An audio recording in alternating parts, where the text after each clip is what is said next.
Notre Dame is built on faith, tradition, and quads. Quads are wide open spaces where friends connect, relax, and walk together. That's the spirit of the Pod Quad Show. Two Holy Cross priests, Good friends, great guests, talking about life. At Notre Dame, the built environment isn't just a backdrop, it's a living expression of mission, community, and tradition. Few people understand that better than today's guest, Dan Cook, the university's vice president for facilities design and operations, and its university architect. After shaping large-scale campus developments at UT Austin and serving 24 years in the U.S. Navy's Civil Engineer Corps, Dan has returned to his alma mater to steward one of the most recognizable campuses in the world. His work sits at the intersection of heritage and innovation, asking how a place so rooted in history can continue to grow with purpose. On this episode of PodQuad, we explore the decisions, values, and vision guiding the future of Notre Dame's physical landscape. Dan Cook, welcome to the PodQuad. Thank you. So good to have you here. Thanks for making time for us. Those of you who are at home, it is freezing cold and snowy on this day here in South Bend, so Dan was a total trooper coming all the way across campus. It's great to be here, yeah. So why don't we just get started and jump in on this? You know, Absolutely. Not too many people have a friend who's a university architect, so they might not be so familiar with exactly what it is that you do on a daily basis. So for the untrained listener who might not be so familiar with universities or architects, could you tell us what a university architect is and how you spend your day to day? Absolutely, and it's not something that they taught me here in architecture school, that was a career path. You know, you think you're gonna go to architecture school, you think you're gonna be the next Frank Lloyd Wright or master designer, and I quickly realized there's more to architecture than just being the designer of the building. And so I think, you know, for me and my role here, and it's very similar to what I've done throughout my whole career, both in the Navy and the University of Texas, really being a steward, being a caretaker on behalf of the owner.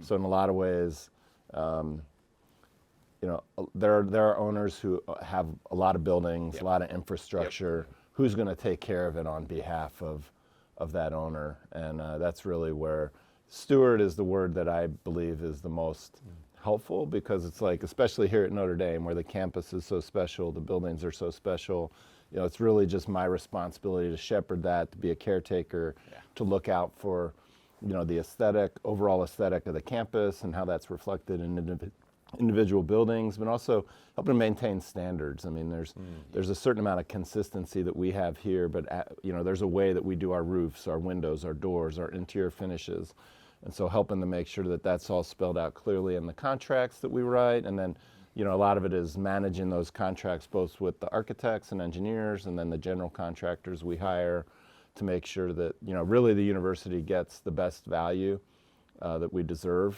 and that, you know, it's, again, on that stewardship piece, you know, time and money and quality, those are kind of the three legs of the stool, and helping to make sure that we have a good balance on those. That's really cool. Get what we paid for. Absolutely. Yeah. Dan, you mentioned your experience at UT Austin and in the Navy, and in both of those places you've had a huge building portfolio. Do you see in those places like a signature design or a fingerprint that you've had, and how would you see that translating to Notre Dame? Yeah, you know, I wish. I mean, I'm probably not that flamboyant architect or, you know, really stylish. I've really but it's what I learned here at Notre Dame, you know, from Thomas Gordon Smith, who's really sort of made the School of Architecture here what it is. And he taught us in the ways of Vitruvius, you know, the ancient Roman architect who really codified the principles of architecture. You know, is really based on these ideas of firmness, commodity, and delight. You know, and so there's this balance between a building should be structural and functional. It should work for its intended purpose, and it should be, you know, something that's attractive and aesthetically pleasing. And so I think I've always tried to find that balance. You know, and the Navy doesn't have a lot of flashy buildings. A lot of universities, you know, have struggled with hiring a architect, and then they get something that you're like, well, what's that? And so I think for me, it's really, you would never know I was there, but what I've always tried to bring is a little bit of balance and, you know, proportion, symmetry, you know, use of materials to get it consistent. You know, one of my first jobs in the Navy was rebuilding the Navy's boot camp Oh, wow. And fortunately, they wanted, we used the idea that we wanted to make it like a naval academy for, enlisted sailor formation. And there was some great historic architecture there. So, with my training here as a classical architect, to bring some of that actually knowledge of how to translate classical vocabulary into a modern building has been a skill that's, sort of benefited me. So nothing other than, you'd never know I was there, but that's been part of my intent, is to design and build buildings that are consistent with the vernacular, that they're timeless in a way, that they fit in and are contextual to wherever the place is. It's beautiful. Can we go back to a term, starchitect? Can you define what a starchitect is? So A star architect? Yes. Oh my gosh. Yeah. How would I meet a The starchitect? big flashy ones. Of course, there's of course. Frank Gehry, recently deceased, but his buildings are, they're these firms. They design real showpiece things that win awards. Norman Foster is one, or Frank Lloyd Wright would have been one. Somebody that they're fairly well known, and they have a signature kind of. When you hire them, you kind of know what you're going to get. Got it. Yeah. So by hiring them, kind of this is the vision, this is what they do. Yeah. And you're actually asking for that. Yes. Okay. Yeah. Okay. Yeah. Fascinating. Okay, so let's come back now to our campus here. Yeah. Because I believe, having had the opportunity to work with your shop, we have plenty of starchitects here at Notre Dame. Yes. Who are just great people and work so hard. And when I think about the sheer complexity of Notre Dame, I can only imagine what's on your day-to-day. And certainly we see the fruit of that, whether it be a new residence hall, whether it be a new museum, whatever the case might be. And one of the points that was made to me is that if you look at the cluster, the core part of Notre Dame, if you were a graduate in 1970, you would know how to navigate from Sorin to the main building over to La Fortune without any kind of issue. You get perhaps to the outer part, then you're thinking to yourself, that building wasn't there. This. In fact, that building was a field when I was here. Yes. So as you think about identifying priorities and needs for the university, what's the methodology there? Yeah, and it's been something that I've been really fortunate in, that my predecessor Doug Marsh was really kind of a legend here, and probably forever will be for good reason, and really brought a lot of a framework to that through the campus plan. I brought a copy for you in case you didn't have it. Nice. So we've got our campus plan, and I'll reference that a little bit later. But there's really 7 enduring tenets that go with that have existed for decades in terms of what is the university committed to. And I think bringing that back to what we have here in terms of the types of bricks, the types of roofs, the volume of the buildings, the spaces that we create, that there's a consistency to the campus, that it all feels like it's the same place without being too homogeneous and boring, but also without being too many what happened there kind of mistakes that a lot of campuses have that. Yes, totally. Totally. Now, before you get to your question, I want to go off script here. One of my favorite things about Notre Dame here is the notion of this Notre Dame brick. Yeah. Can you explain? Yeah, so it all started from the lakes, because there was the original method of making the bricks came from the mud and the clay that was in the bottom of the lakes, and they'd make it here. And that's the kind of yellow brick that you see. I think over time, it's been modified in different ways. There's a few outliers like South Dining Hall, which is a little more red. Bond Hall is more of an Indiana limestone. But since we've started moving in the direction of some consistency, but for many years, for I think at least 30, 40 years, we've been using a company out of Ohio, Belden Brick, and they have the blend, if you will, because to make brick, you got to use clay and dyes and coloring and run it through a kiln. There's some variation to it, but they got our deal. So like in Shields Hall, the new football building, there's a great move by our interior design team that was like, you know what, we should bring in some of the concourse feel into the Hall of Champions. So when you walk in the building, you'll see like some brick columns, and Belden Brick's fan blend will get the right coloration and pattern so that you feel like you're in the concourse at Notre Dame Stadium. That's remarkable. That's really cool. Like the detail there. Such a nice touch. Awesome. So, Oh man, I can't wait to see that. That's going to be really cool. It's pretty good looking. Yeah. So Dan, you and your wife are both Notre Dame grads. Yes. And 4 of your 7 children are Notre Dame grads as well. So since getting this position, have they been like lobbying for a bunch of different changes? Of course. And where do they stand on that ever important question? Very important. Drum roll, please. Number one question. Love, leave, Yeah. or level Steppen Yeah. Center. Yeah, no, it's true. There are opinions out there, but I would say that my family they've been all about the kids. You know what I mean? They said, number one thing, they said, why don't you open the beach? Why do you keep that thing locked up? You should open the beach. So now I got to go see Father Jerry about that one. But, we walk the lakes over Christmas, and I sort of feel like there's not a great connection on the trail between the two lakes. They're like, why don't you have a trail here, Dad? Why don't you put a sidewalk in to connect? But maybe the most controversial. I have three. My wife, my daughter-in-law, and my son are all PLS people. They've outnumbered the architects. There's only 2 architects, 3 PLS. And they are really this would be sort of there was an old cafe in O'Shaughnessy called Waddick's. Yes. That is not there anymore. It's been, kind of modernized. They're still a little bitter about that. So they're like, bring Waddick's back. It was like a ye oldie coffee shop. Yes. With big wood, kind of thing. So Yeah, Waddick's, the Oak Room. Yeah. A lot of there's going to be a lot of nostalgia on the comments below. Yeah. That's great. That's awesome. All right. But on Steppen, they sort of, they're like, they're interested by it, but it's, they want to know what's the deal. But then I say, well, what about Grace and Flanner or Legends? Yeah. And they're like, oh yeah, what about those? So. My personal take on saving totally redeeming Steppen. Yes. We can do it in a week. No, maybe not a week. But I think we should light the whole roof of it like Epcot Center at Disney World. I like Yeah. it. Yeah, with all the colors Father and stuff. Ted wanted it gold, like a mini. He did? Really? That's what I've heard. Yeah. So I mean, you could argue that my next meeting is with Building Services Division Town Hall in Steppen Center. It's a really well-used building. Wow. The number one complaint I've heard is that when there's the tests in there and it's cold. Yeah. Yeah. Yeah. It's such a functional building. That's the thing, man. It's seen in use. concerts It's in there, use almost every day of the year. Wow. Yeah, for different events. Yeah. It's very functional. Yeah, several years ago, I saw the Goo Goo Dolls there. Oh, nice. I mean, honestly, in fact, for a while there, I had a shirt, and it had the outline of Steppen, and it said just below, all purpose. I mean, people have seen Billy Joel in there. Yeah. I mean, like I saw great Bare Naked Ladies when we were undergrads. Yep. I heard James Earl Jones in there. It was There- As been in the like- voice of Darth Vader? yeah. How did he said my sound name. in real life? He did not. Yeah, he said my name. He said, hello, Nate. Yeah. No, it's all. I'll tell you the whole story sometime. But he said Nathan Wills, and the crowd went. It was awesome. It was awesome. Sorry. So you have a fondness for Steppen too. Oh my gosh, absolutely, absolutely. Boys and girls, hashtag all purpose. All right, I got to get back to this thing.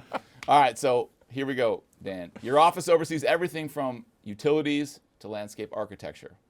When you think about the most pressing realities that Notre Dame faces today, what comes across your desk?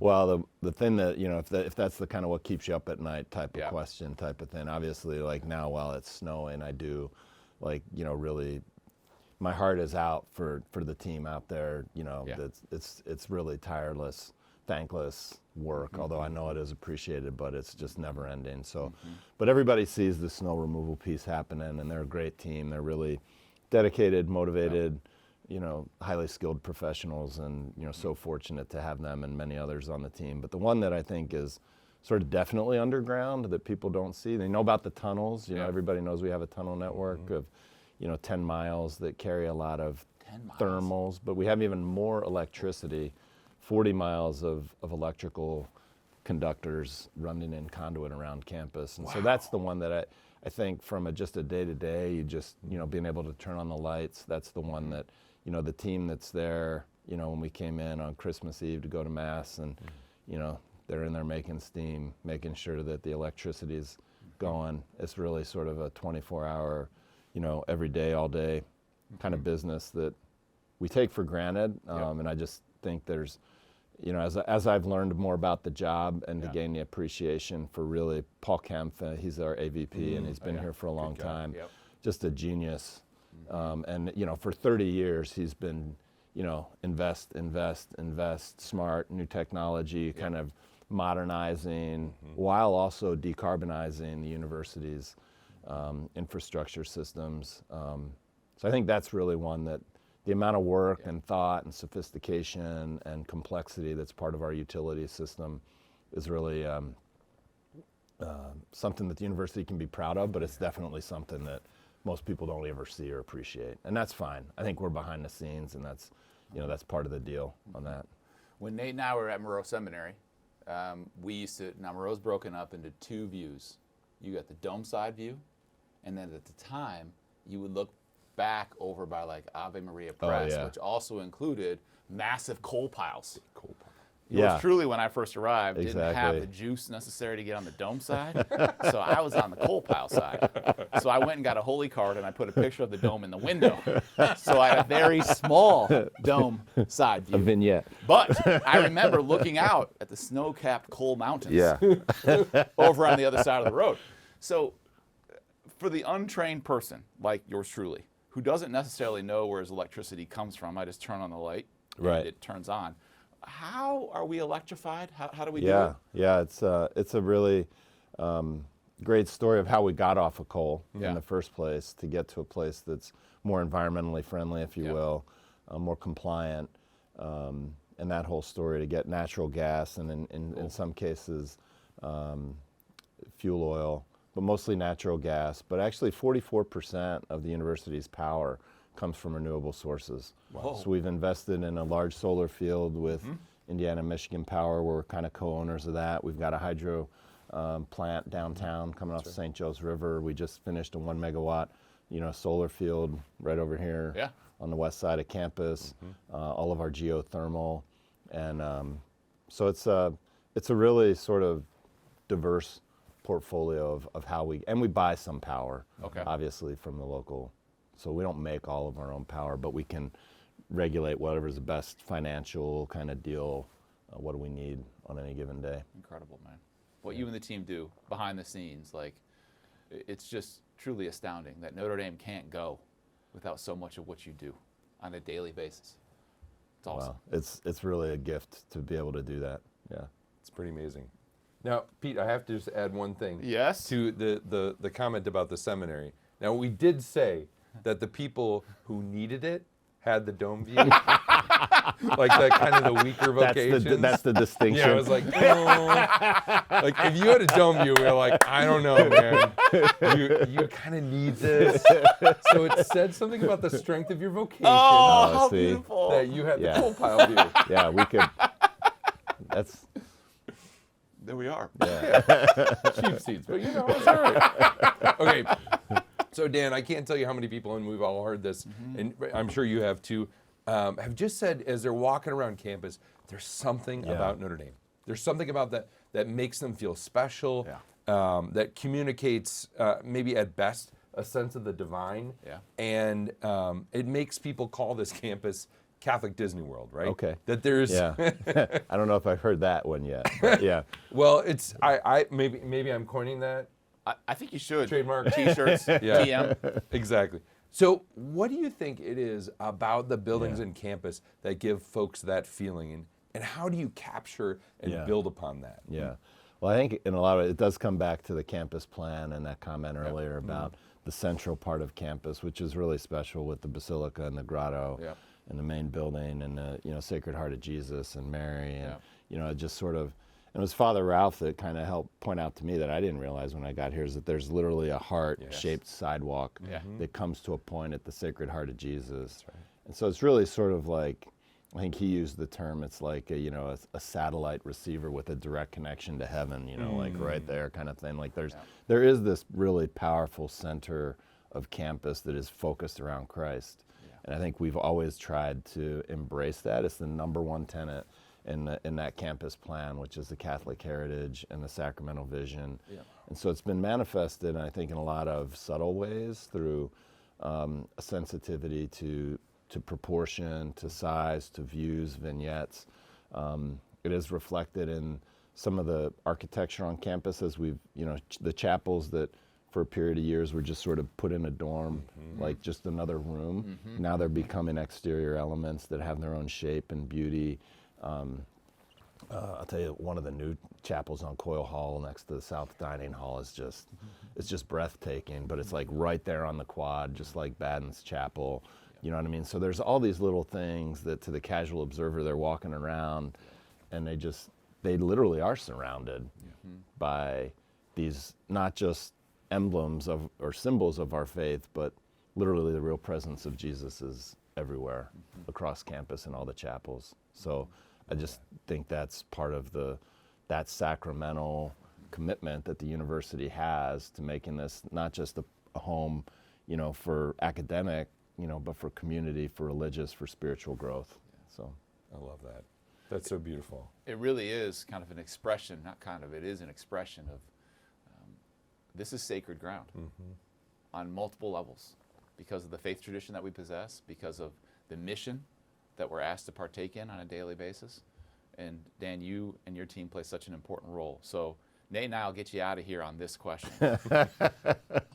Podquad Nation is always open and desirous of kind of learning little nuggets. Yeah. So what would be a piece of advice that you would offer? Something Okay. that you carry with you on a daily basis that you think you'd like to be able to share more broadly? yeah, well, I mean, I hate to seem like this is, and I'm not just like doing this because of Notre Dame and stuff like that, but it's really something that at some point in my career, maybe midway through as a lieutenant commander, I was just swamped. You know what I mean? Like the jobs I had were literally overwhelming. Like the amount of emails, the amount of work, the complexity of the responsibility. I was just like, I don't know how to do any of this. And it kind of came back to me. It was actually a speech by Lou Holtz, and who I was able to in Step and Center get to see him give. And that guy is a motivator. Yeah. And he had an expression called "Do what's important now," and it's really simple to win. You do what's important now, and it was all based around this idea that everybody wants to be great. Everybody says I'm going to do this, but it kind of dawned on me that you kind of come back to goal setting and having a plan. And in a lot of ways, as we do project management in my field, and so it's like you can't succeed if you don't have a plan. Yeah. So you got to know where you're going to start. You got to know where you can't just say I'm going to finish here and never do anything to get there. Yeah. And it all starts with just sort of like a weekly activity or daily activity. And sometimes the what's important now is, hey, I got to finish my performance reviews because that's the deadline. And you can't worry about what's due next week. Sometimes it's I got to get my budget submission in. And I think that's where it's helped me to sort of like, it might just be doing the just-in-time type work, but if you have a good plan and if you have a good calendar and if you have a good, framework for values and, what are the important decisions, and you come back to that, you'll know you're on track. So you don't have to worry too much about next week and the following week and the emails that just keep piling up. It's just like, what do I need to do today, to make sure that I get out of this? It's kind of the wolf closest to the sled or the alligator closest to the boat. You kind of hear some of these expressions, but you can't just sort of like be putting out fires. Yeah. It's being intentional about what you do each day of each week and knowing that you got next week to do next week's thing. So That's beautiful. Without getting too stressed about it. Well, Dan Cook, thank you so much. We're so grateful that the plan for Notre Dame is in your capable and faith-filled and thoughtful hands. So thank you. Grateful for your time here. Yeah, well, I feel the same way. Thank you guys for inviting me. Thank you for doing this. And it's a blessing to be here.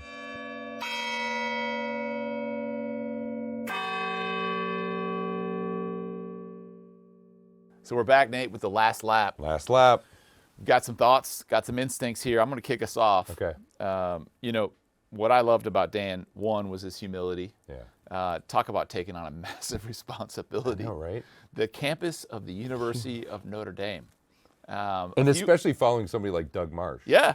Yeah. Who's just an institution here and made such an impact. And right. That's got to be intimidating. And a few people got opinions about this place in terms of how it's cared for. And so, but the thing that I'll probably take away from what Dan said is raising up the countless men and women who show up to work on a daily basis to ensure that this campus does what it does. But they'll never get the recognition. They'll never get known beyond their small and immediate teams that they're working on. And to me, it speaks about, and all of us go through this, right? Like oftentimes in work, we show up and we do the thing that we need to do and we go home, and perhaps someone comes in behind and they don't even realize that we laid the groundwork for them to be set up for success. And how beautiful that is, and what a reminder for us that the way that we are faithful to our responsibilities makes a tangible impact in other people's lives, whether they know it or not. I love that. And his awareness that all of that is making things move, right? Like Yeah. his awareness of the people and the structures and the time and their commitment, I think is just really beautiful Right. to show that he's like, he doesn't just say, well, yeah, something happens magically. No. Right, like I do. I'm like, I don't know, just things go and it works. But he's aware of all that and all these people that report up to him. I think he appreciates that, which I think is really beautiful. Yeah. I was really struck by this idea of stewardship. Yeah. You know, that idea that he sees himself as a steward of campus and the humility that he shows as well. And I thought like that was really inspiring to me when he talked about the fact of like, you know, people might not even know I was there. Like he's not trying to make a big splash. He's not trying to say like, oh yeah, what's my legacy and my impact going to be? And I think there's something really beautiful about that that echoes to the Christian life too, about like, wait a minute, our job, our call is not to say like, well, what impact, how will I be remembered? What's my legacy, right? Exactly. Rather than saying like, how much can I love? Yeah. Like, how can I do the work that needs to be done and preach the gospel and live my life in a way that's going to love and be generous and giving, and then fade away, right? Like the St. John the Baptist of like, I must decrease that Christ may increase, right? And I think that I hear that over and over in what he said, and I'm just really inspired by that, the humility, the idea of stewardship, and just the love he has for this campus. Yeah, and I mean, Notre Dame is so lucky to have someone like Dan Cook leading the university and setting the vision for the future. Amen. And so thanks to you all for hanging in there with us. God bless you, and go Irish.